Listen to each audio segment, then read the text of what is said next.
Exploring old abandoned buildings can be exciting until you stumble upon something that keeps you up all night. Today, we're diving into 5 terrifying encounters inside these forgotten places that will send chills straight down your spine.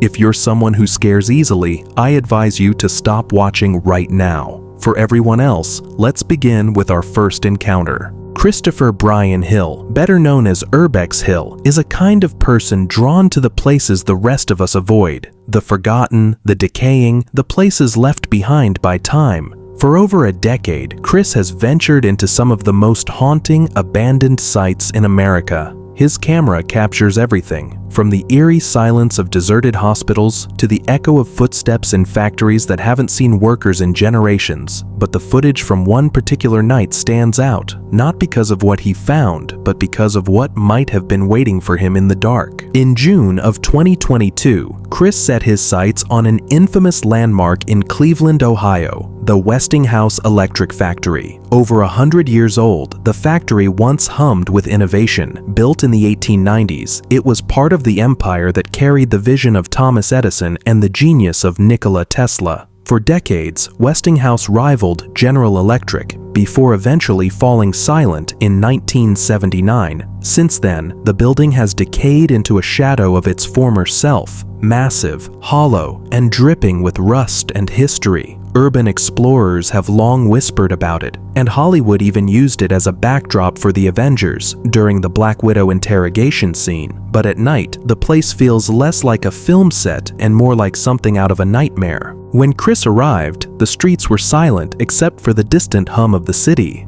Then, gunfire. Echoes rang through the night, not far from where he stood. Cleveland, after all, has earned a grim reputation, ranked among the most dangerous cities in America.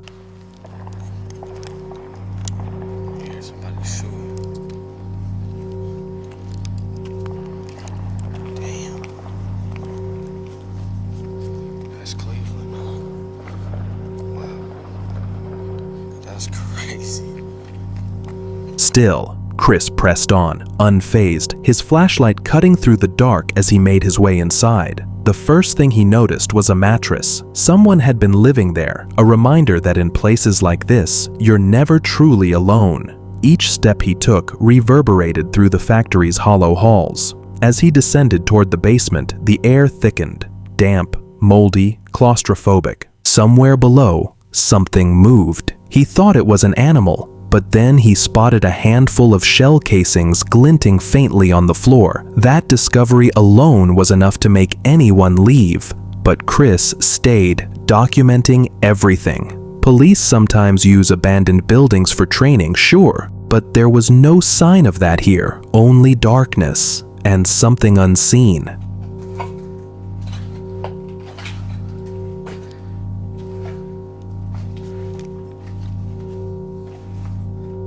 Then came the moment that would shake even the most seasoned explorer.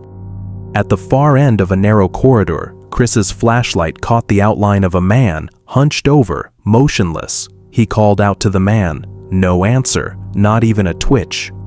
Uneasy, Chris backed away and decided to give the stranger his space. His breathing quickened as he left the room. This place is so wet. Oh, you scared the fuck out of me. Yo. You need some help, bro? Yo. Fuck that. He's not even responding. I'm gonna leave him alone. Get the fuck out of his way. Minutes later, though, guilt got the better of him. He decided to go back, maybe offer the man a $20 bill, some small gesture of kindness. But when he returned, the man was gone. From that point on, the factory seemed to come alive. Bats fluttered in the corners of the basement. The air buzzed with unseen movement. And then, caught in a split second of footage, the same man could be seen again, silently watching from a dark doorway. Chris never noticed him. Whether this stranger was a homeless squatter, someone hiding from the gunfire outside, or something else entirely, no one can say. But one thing's for sure, he was there, And then he wasn't.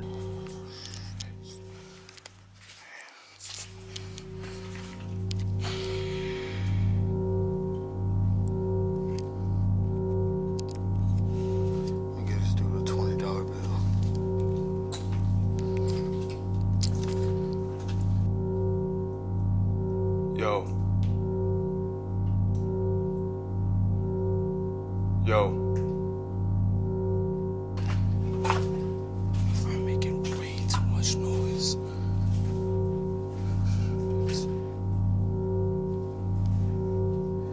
As Chris made his way back toward the exit, he heard something that made his blood run cold. A phone vibrating somewhere in the dark. If there was one phone, there were likely more people hiding down there. That was his cue to leave. Chris slipped out into the night, shaken but unharmed. He never discovered who that man was, or how long he'd been following him, and since that night, he's never returned to the Westinghouse factory. Chris's encounter left more questions than answers. And maybe that's the most unsettling part. Because when you walk into a place that's been silent for decades, you never really know what might still be living inside it. Our next story takes us across the ocean, where one explorer discovered something far worse than echoes or shadows.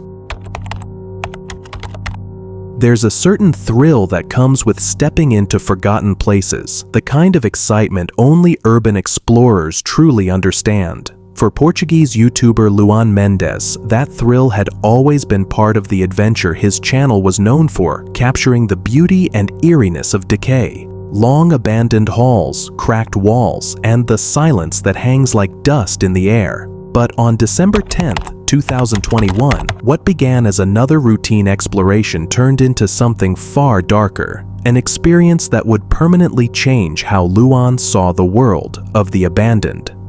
That winter morning, Luan met up with his friends, Julio and Shimano, to revisit a crumbling structure they'd explored months before. Locals whispered about it, stories of strange noises at night, flickering lights, and rumors of occult gatherings. It was the kind of place most people avoided, but for them, that was exactly the appeal. Their footage begins inside the decaying building, their flashlights cutting through clouds of dust, footsteps echoing down hollow corridors. The deeper they went, the heavier the air seemed to grow. A foul, almost metallic odor began to fill the halls. At first, they joked about it, but soon, curiosity took over.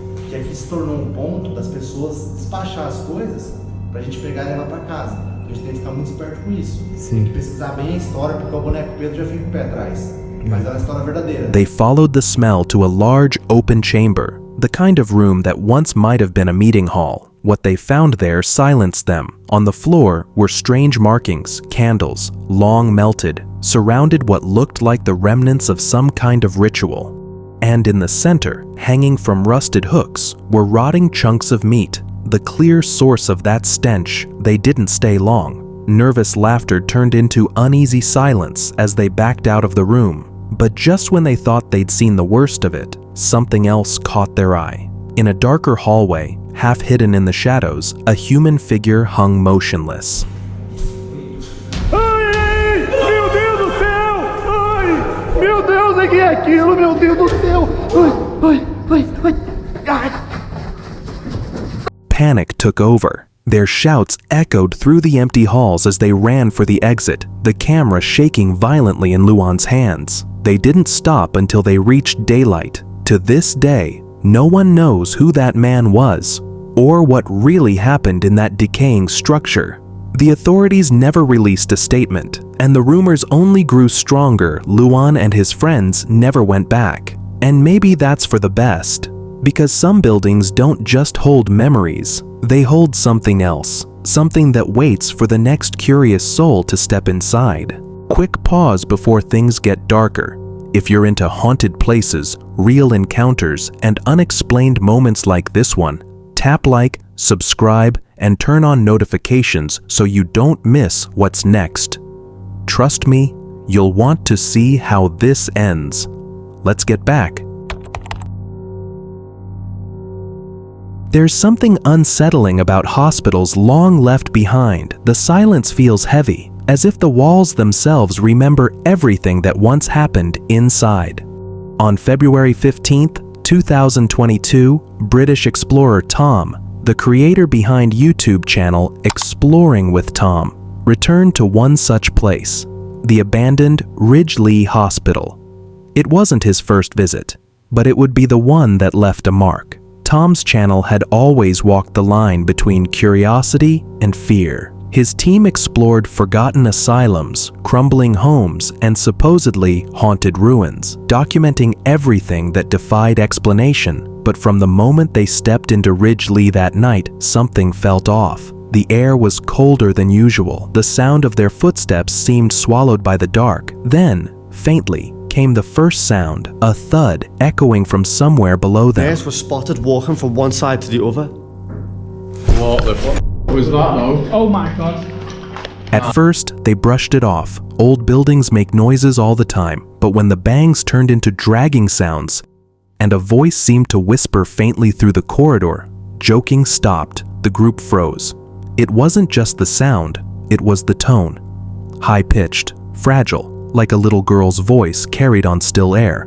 They tried to stay calm. Theories were thrown around, maybe the wind, maybe a loose door. But deep down, they all knew there wasn't a single open window in that part of the building. Still, they pressed on, up creaking staircases, into the attic, cameras rolling, flashlights trembling in their hands. Then came another bang, this one so close it made the floor tremble, and almost instantly, Tom's camera shut off, completely dead. Seconds later, one of his friend's flashlights flickered out too. As they fumbled for backup gear, another laugh echoed through the darkness, quick, sharp, almost mocking. Tom grabbed his phone and began filming instead. They called again and again for someone to answer, but nothing until they asked for a sign. That's when the door in front of them swung open, on its own. The group froze. Nobody moved. The silence that followed was so deep it felt wrong, like the building was holding its breath. Then, another door slammed shut somewhere behind them. That was it. The fear broke through. They ran, stumbling down the stairs, hearts racing, until the cold air of the outside hit them like a wave. Hello?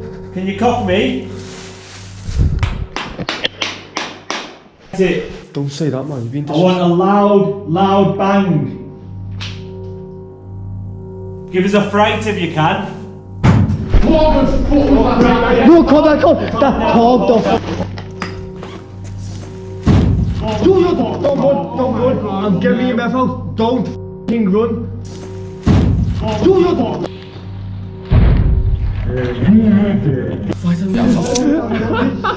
was pretty bad. Keep calm. No, do you reckon anybody's here genuinely? No, because we're so I'm dying at that myself. I don't know if this is the f***ing demon stuff I've done or if it's... Four is. That's what I'm getting. Hello? What? Go! Tom! No! Shit. Everyone okay? Keep calm. Calm down. Yo, are you okay?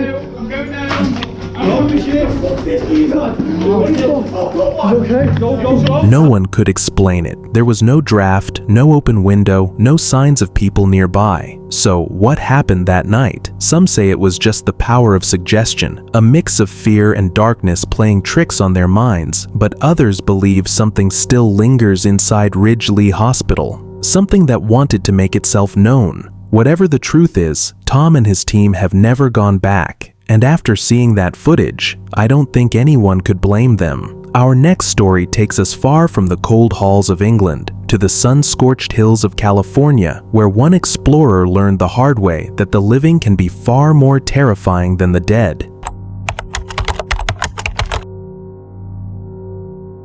In October 2019, a California tour guide and YouTuber named BakerX Derek went out for a solo ride on his motorcycle through the hills of San Bernardino. The day was clear, the roads empty, and everything felt perfectly ordinary, until something unusual caught his eye. Perched on top of a ridge sat a lonely, decaying house, half swallowed by overgrown weeds. Most people would have kept riding, but curiosity has a way of pulling explorers toward the unknown. Derek parked his bike, grabbed his camera, and decided to take a look inside. From the moment he stepped through the doorway, it was clear the place hadn't been empty for long. Furniture still stood where it was left, but scattered belongings, broken glass, and spray-painted walls told another story, one of trespassers and time. Dude, this is fucking terrifying. Oh my god, look at the size of this bedroom. Is this a bedroom, dude?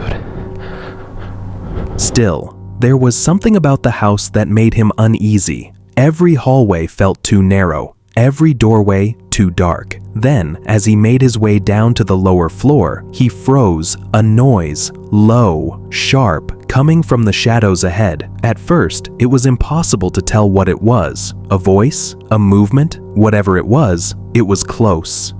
Derek called out, but there was no answer. Seconds later, another sound echoed from the same direction, louder this time, like a warning instinct kicked in. He turned and ran, tripping on a step as he scrambled back through the front door. The camera shook violently as he bolted outside, jumping on his motorcycle and tearing down the road without ever looking back. When he uploaded the footage later, viewers were quick to speculate. Some believed the noise belonged to a homeless person living in the house, maybe someone trying to warn him off before things escalated.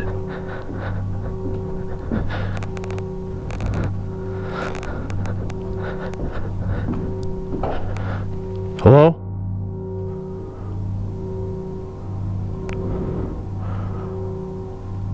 Hello?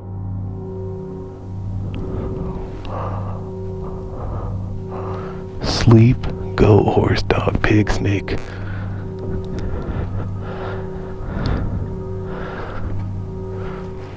Fuck a sheep, goat, horse, dog, pig, snake, bird, hermaphrodite.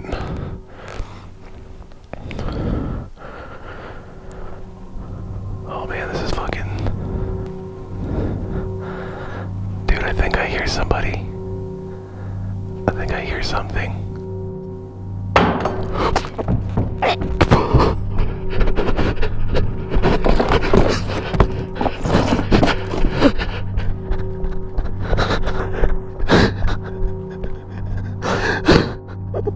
Oh shit.